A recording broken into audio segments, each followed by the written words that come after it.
Hay pacientes que uno jamás olvida, casos que se quedan contigo, que te acompañan en las noches de insomnio, que hacen que cuestiones todo lo que creías saber sobre la mente humana. Esta es la historia de uno de esos casos. Mi nombre es Julián Navarro, tengo 43 años y llevo casi 2 décadas trabajando como psiquiatra en Monterrey. He tratado todo tipo de situaciones, desde ansiedad leve hasta casos verdaderamente complejos. Pero nada, absolutamente nada, me preparó para lo que estaba por venir aquella tarde de octubre. Pero antes de continuar, si esta historia te está gustando, no olvides suscribirte al canal y activar la campanita para no perderte ningún video. Y por favor, déjame en los comentarios desde qué ciudad me estás viendo.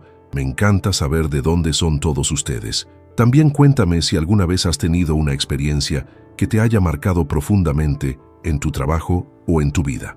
Ahora sí, sigamos con la historia. Trabajo en un consultorio privado en la Colonia del Valle, una zona tranquila de Monterrey, donde los edificios tienen ese aire profesional pero acogedor. Mi espacio de consulta está en el 3er piso de un edificio color arena, con ventanales que dan a unos árboles de mezquite que en otoño adquieren ese tono dorado tan particular. Siempre me ha gustado ese lugar porque tiene algo de refugio, de santuario donde las personas pueden hablar sin miedo a ser juzgadas. Llevo años trabajando con todo tipo de pacientes, desde ejecutivos que no pueden dormir por el estrés, hasta personas que atraviesan duelos profundos, pasando por aquellos que luchan contra pensamientos que no los dejan vivir en paz. Con el tiempo, uno desarrolla una especie de coraza profesional, una capacidad para escuchar historias difíciles sin que te destruyan por dentro. O eso creía yo hasta aquel día. Mi consultorio tiene las paredes pintadas de un color crema suave, con algunos cuadros de paisajes del norte de México que compré en una galería del barrio antiguo. Hay una planta de sábila junto a la ventana que mi madre me regaló hace años, diciéndome que limpiaba las energías. Siempre me pareció algo supersticioso, pero la verdad es que me gusta tenerla ahí. El sofá donde se sientan los pacientes es de un tono azul claro, bastante cómodo, y mi silla está colocada en un ángulo que permite observar sin intimidar. Aquel martes de octubre, recuerdo que hacía un calor inusual para la época. El aire acondicionado del edificio había fallado por la mañana, y aunque ya lo habían reparado, mi consultorio todavía conservaba ese aroma a encierro, mezclado con el olor del café que había preparado después del almuerzo. Tenía programada una primera consulta a las 4 de la tarde, un paciente nuevo que había sido referido por un colega del hospital universitario. La información que tenía era mínima. Solo sabía su nombre, Tomás, y que había solicitado atención después de haber pasado por varios especialistas sin encontrar ayuda. Mi colega, el doctor Martínez, me había llamado personalmente para pedirme que lo atendiera. La verdad es que mi agenda estaba llena, pero algo en el tono de voz de Martínez me hizo aceptar. Había cierta urgencia, cierta preocupación que no es común en alguien con su experiencia. Cuando llegaron las 4, escuché el timbre de la recepción. Mi asistente, Patricia, una señora muy eficiente que lleva conmigo casi 10 años, entró a mi consultorio con una expresión que no le había visto antes, algo entre preocupación y nerviosismo. «Patricia, ¿todo bien?», le pregunté mientras guardaba las notas del paciente anterior. «Pues mire, doctor, ahí está su paciente de las 4. Tomás llegó puntual, pero hay algo en él que me pone un poco nerviosa. No sé cómo explicarlo». «¿Fue grosero contigo?», pregunté, porque ese tipo de cosas son importantes de saber desde el inicio. «No, para nada. Es muy educado, muy correcto. Es solo que hay algo en su mirada. Como si estuviera muy lejos, ¿sabe? Como si estuviera aquí, pero no del todo». Entendí lo que quería decir Patricia. En esta profesión uno aprende a leer esas señales sutiles. «Pues hazlo pasar, por favor, y quédate cerca por cualquier cosa, ¿sí?». Ella asintió y salió del consultorio. Aproveché esos segundos para tomar aire profundo, centrarme. Es algo que hago siempre antes de cada sesión, dejar afuera mis propias preocupaciones, mi vida personal, para estar completamente presente con quien va a entrar por esa puerta. Cuando se abrió la puerta, lo primero que noté fue su altura. Tomás debía medir alrededor de 1,85 m, tal vez más. Era delgado, casi excesivamente delgado, con esa delgadez que te hace preguntarte si la persona está comiendo bien. Vestía una camisa blanca de manga larga, perfectamente planchada y pantalones oscuros, todo muy formal, muy pulcro. demasiado quizás para una tarde calurosa de octubre en Monterrey. Su rostro era lo más llamativo, rasgos angulosos, piel muy pálida a pesar del sol regio, y unos ojos oscuros que efectivamente tenían esa cualidad que Patricia había mencionado, como si estuviera mirando algo que nadie más podía ver. Calculé que tendría unos 35 años, aunque algo en su expresión lo hacía parecer mayor, como si cargara un peso invisible. «Buenas tardes, Tomás. Pasa, por favor. Soy el doctor Navarro, pero puedes decirme Julián si te sientes más cómodo». «Buenas tardes, doctor», respondió con una voz sorprendentemente suave, casi susurrante. Su acento era del norte, definitivamente regio, pero con cierta cadencia que no logré identificar.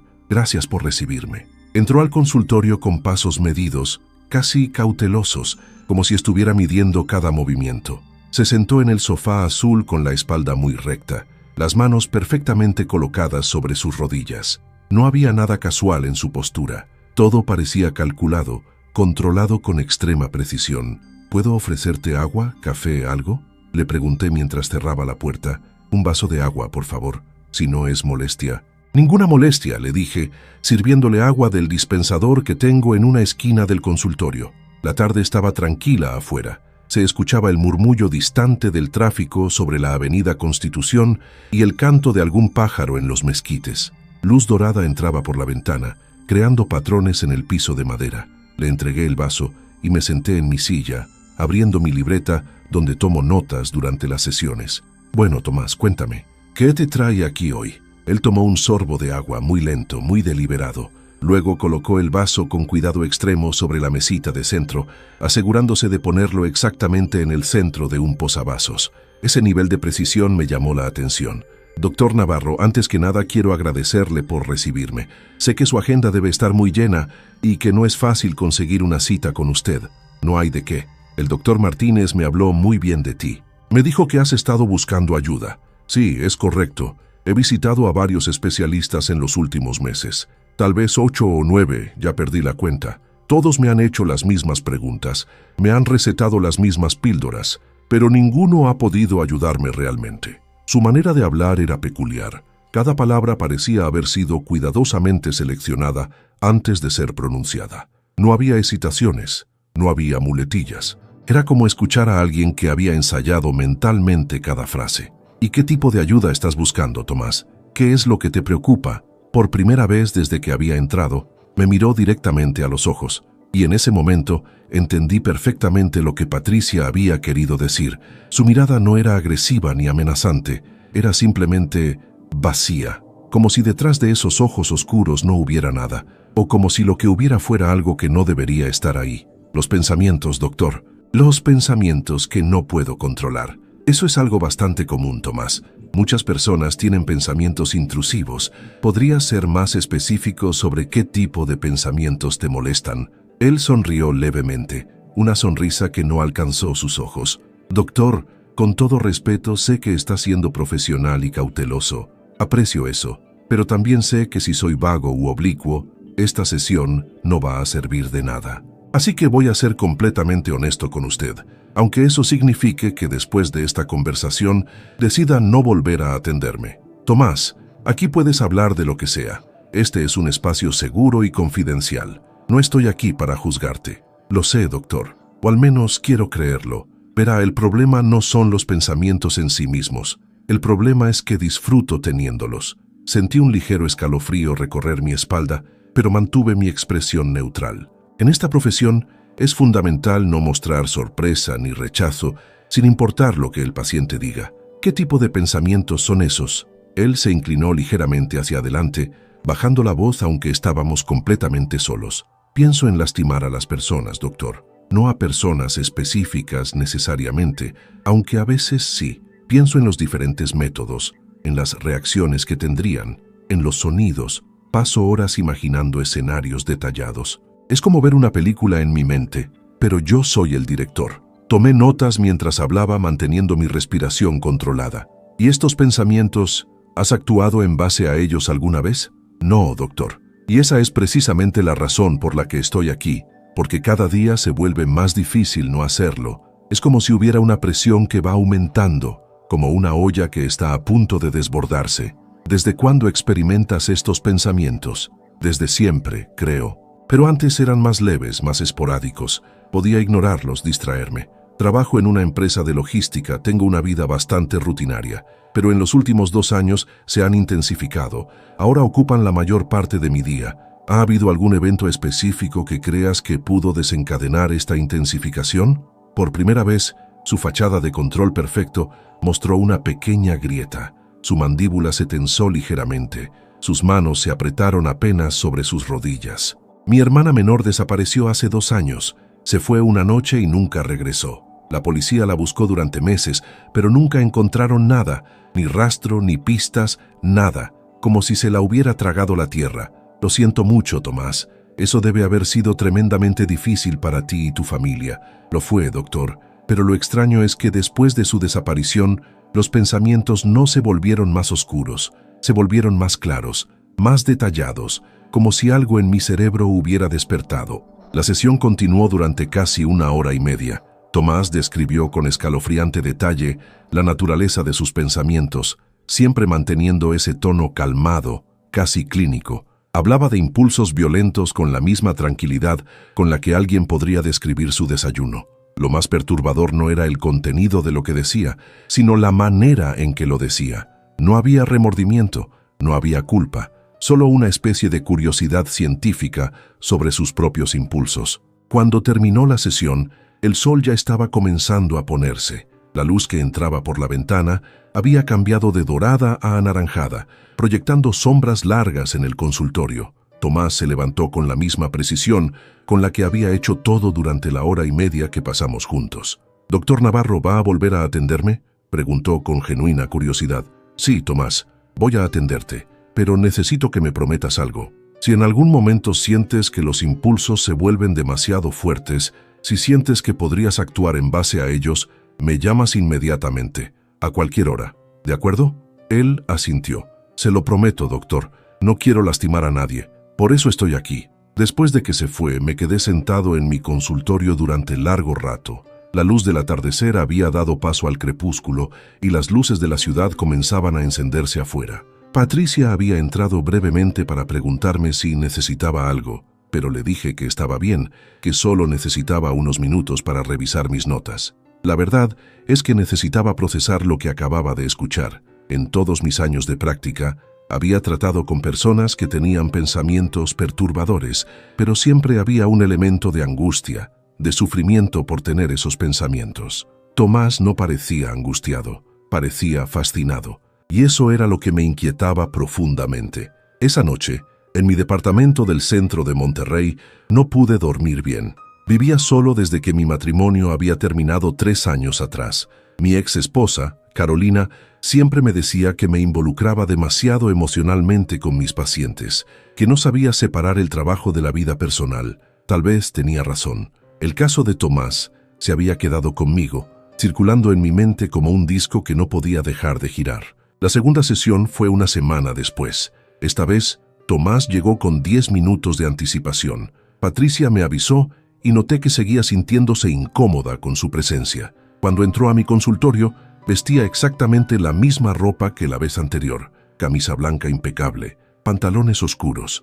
Me pregunté si tenía varios conjuntos idénticos o si era el mismo. «Buenas tardes, Tomás. ¿Cómo has estado esta semana?» «Mejor, doctor. Sorprendentemente mejor. Creo que el simple hecho de haber hablado con alguien sobre esto me ha aliviado un poco. Es como si una parte de la presión se hubiera liberado. Me alegra escuchar eso. ¿Los pensamientos han disminuido?»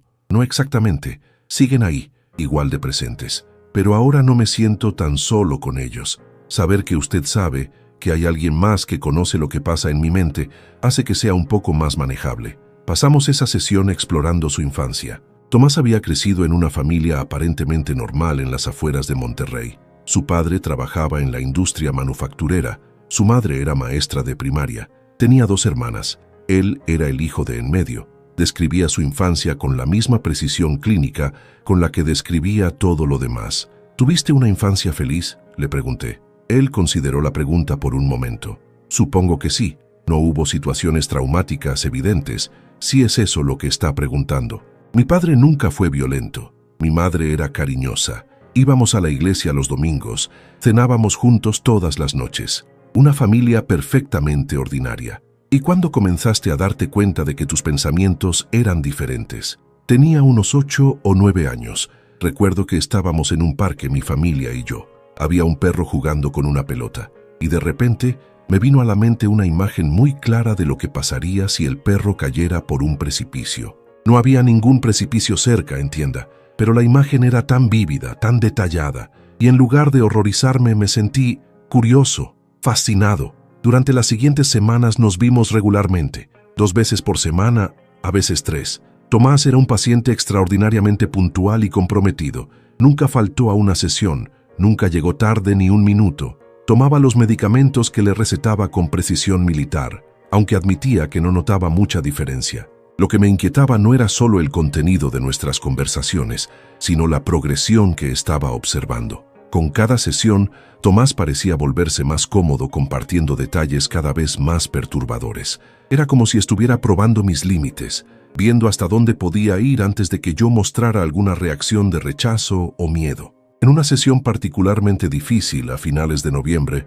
cuando el clima en Monterrey ya había refrescado y las tardes eran más cortas, Tomás me habló sobre sus fantasías más específicas. El consultorio estaba cálido, el aire acondicionado funcionaba suavemente y afuera se escuchaba el murmullo constante de la ciudad preparándose para el final del día. «Doctor, ¿alguna vez ha sentido la tentación de cruzar una línea que sabe que no debería cruzar?», me preguntó de repente, interrumpiendo una pausa en la conversación. La pregunta me tomó por sorpresa. «¿A qué te refieres específicamente, Tomás?». Me refiero a que todos tenemos reglas, límites que nos imponemos a nosotros mismos, cosas que sabemos que están prohibidas, que son incorrectas. ¿Pero nunca has sentido curiosidad por saber qué pasaría si las rompiera? ¿Cómo se sentiría? Creo que es natural tener pensamientos sobre transgredir límites, Tomás. La diferencia está en actuar o no en base a esos pensamientos. La mayoría de las personas pueden tener un pensamiento perturbador y simplemente dejarlo pasar. Pero ¿y si no quieres dejarlo pasar? ¿Y si cada vez que lo dejas pasar, sientes que estás perdiendo algo importante? Como si estuvieras desperdiciando tu vida siendo obediente, siendo normal. Tomás, estos pensamientos que tienes, estos impulsos, no te hacen especial o más libre. Son síntomas de algo que necesitamos entender y tratar. Actuar en base a ellos no te liberaría, te destruiría. Él sonrió. Esa misma sonrisa que no alcanzaba sus ojos. «Ya lo sé, doctor. Por eso estoy aquí y no allá afuera. Pero a veces pienso que tal vez la única diferencia entre usted y yo es que usted tuvo mejor suerte con la química de su cerebro». Esa sesión terminó dejándome profundamente inquieto. Esa noche, después del trabajo, fui a caminar por el Parque Fundidora. El aire frío de noviembre me ayudaba a despejar la mente.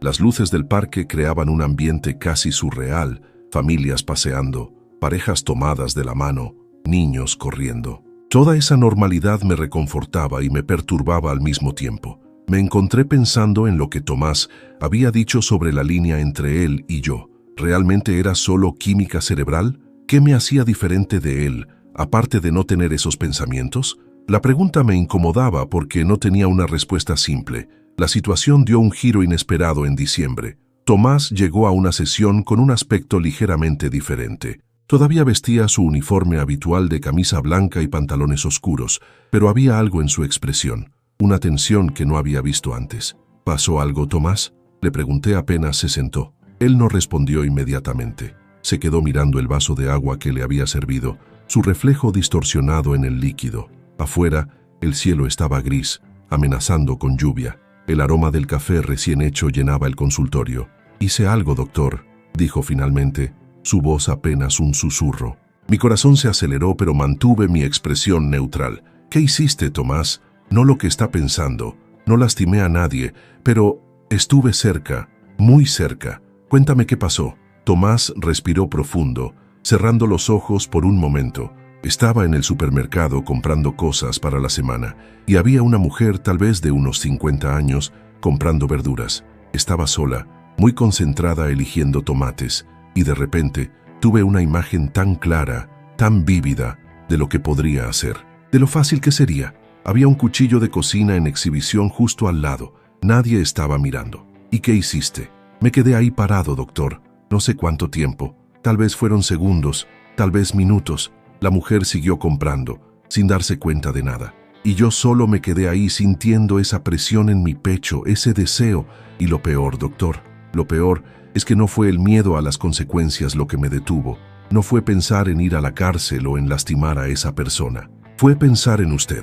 ¿En mí? Sí.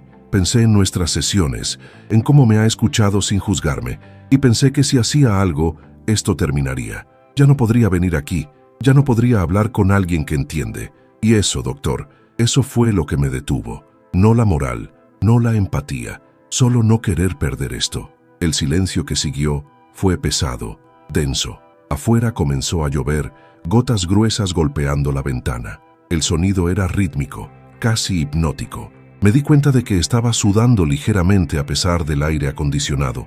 Tomás, ¿entiendes lo serio que es lo que acabas de decirme? Lo entiendo perfectamente, doctor. Y por eso se lo estoy diciendo. Porque creo que estamos llegando a un punto en el que necesito más ayuda de la que puede darme en este consultorio.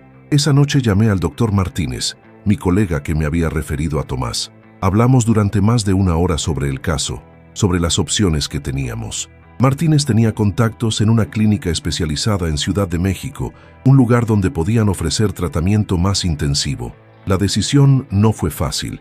Por un lado, sentía que estaba haciendo progreso con Tomás, que había establecido una relación terapéutica importante. Por otro lado, lo que me había contado sobre el incidente en el supermercado cruzaba una línea peligrosa. Ya no eran solo pensamientos, era acción contenida por los hilos más delgados. En nuestra siguiente sesión, le propuse la idea de la clínica en Ciudad de México. Tomás escuchó en silencio, su expresión inescrutable. La tarde era clara, una de esas tardes de diciembre en Monterrey, donde el sol invernal crea una luz dorada y limpia. ¿Cree que necesito ser internado, doctor?, preguntó cuando terminé de explicarle la situación. No necesariamente internado de forma permanente, Tomás, pero sí creo que necesitas un nivel de atención que yo solo no puedo proporcionarte. Un equipo multidisciplinario, terapias más intensivas, un ambiente controlado donde podamos trabajar más profundamente en lo que está pasando. ¿Y si me niego? No puedo obligarte, Tomás. Eres un adulto con capacidad de decisión, pero tengo que ser honesto contigo. Estoy preocupado. Lo que me contaste sobre el supermercado me indica que estamos en territorio peligroso. Él asintió lentamente. Lo entiendo, doctor, y aprecio su honestidad.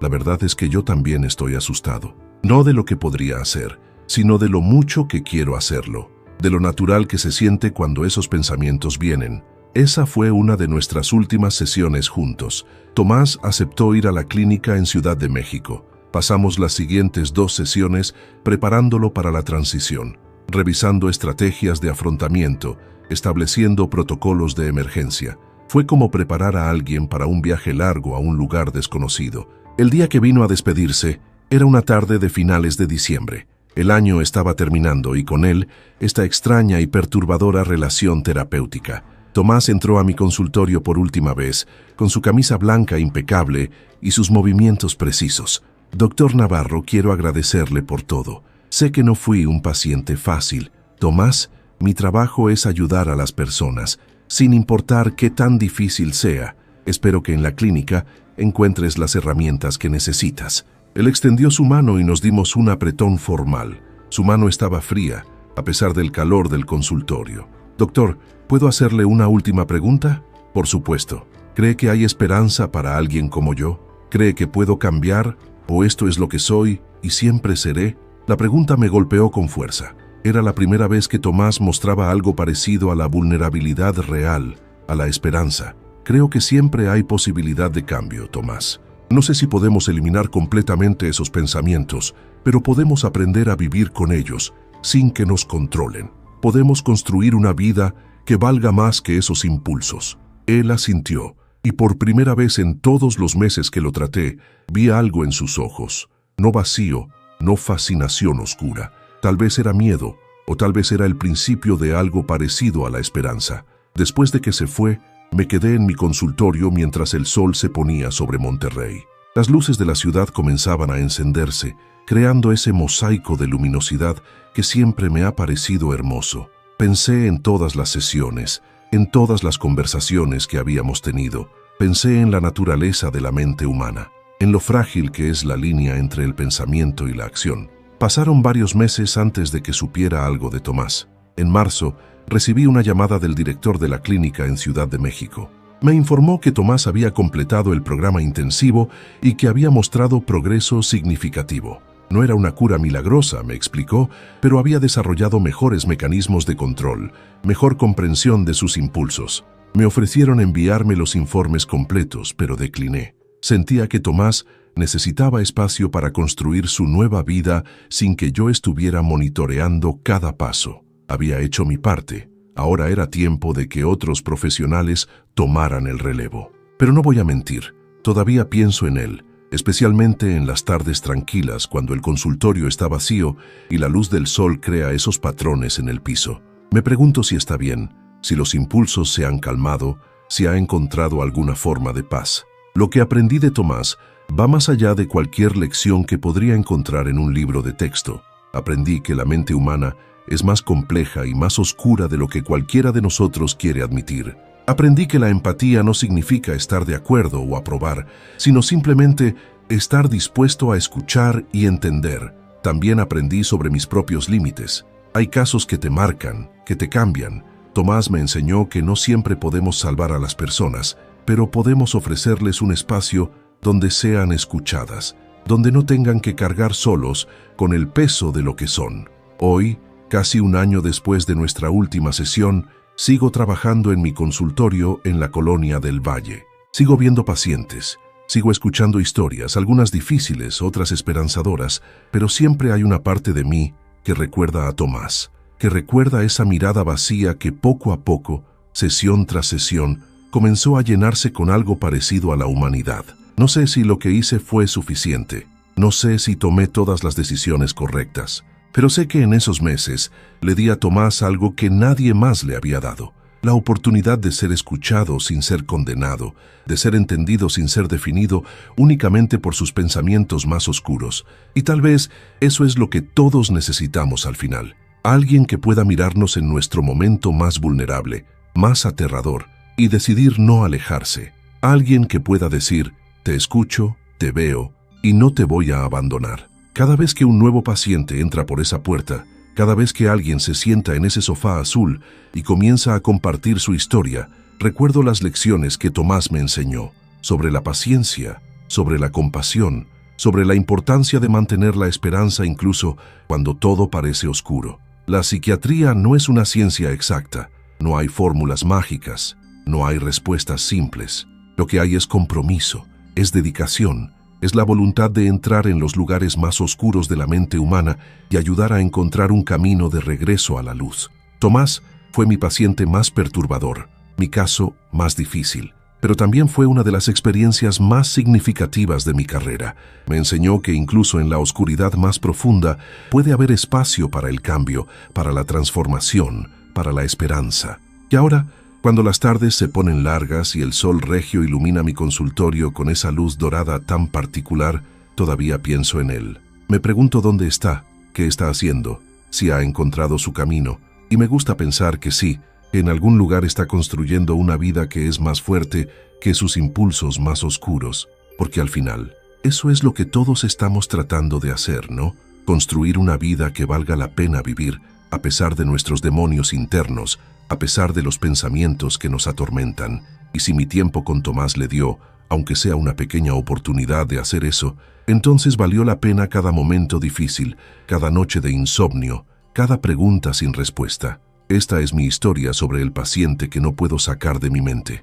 No por lo aterrador de sus pensamientos, sino por lo humano de su lucha. Por recordarme que detrás de cada pensamiento perturbador hay una persona que está pidiendo ayuda, que está buscando una manera de ser mejor de lo que su mente le dice que puede ser. Si esta historia te ha impactado de alguna manera, si te ha hecho reflexionar sobre la naturaleza de la mente humana o sobre la importancia de buscar ayuda cuando la necesitamos, me encantaría que lo compartieras en los comentarios. Y si conoces a alguien que pueda estar luchando con pensamientos difíciles, recuérdale que buscar ayuda no es signo de debilidad, sino de fortaleza. Hay profesionales preparados, Hay espacios seguros donde podemos hablar de lo que nos atormenta sin miedo a ser juzgados. No olvides suscribirte al canal y activar la campanita para más historias como esta.